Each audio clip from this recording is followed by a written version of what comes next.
Guys আমরা চলে এলাম আমাদের রবুদার জমিতে। আমাদের কাছে আমাদের কমে হয়ে গেলো, তো দেখা যাক কি হচ্ছে। আমাদের রবুদা এখানে জমিতে মারা দিচ্ছে। এই যে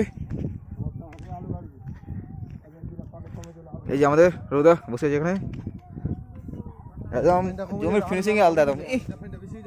আর সাড়ে চার ভরে দিয়েছে জমিতে, একদম আলুগুলো সব পচে দেবে।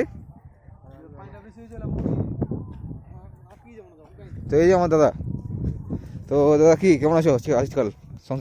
সংসার চলছে ভালো? কেন কেন আবার আলু ভালো তো কেন হবে না? আবার সারটা তো ভালো হচ্ছে, আর ঘন ঘন গাছটা দিয়ে আছে, ভালো তো হবে। আবার বাচ্চা দিয়ে কাজ করলে ভালো হবে। আর টুপিটা খুলবে না হ্যাঁ? এই আমার দাদু মাল বলছে সিয়ারা মালপট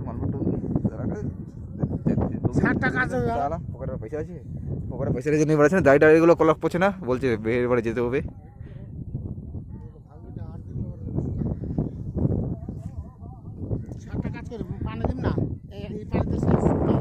তো ভাস্তা ওখানে বসে আছে ভাস্তা।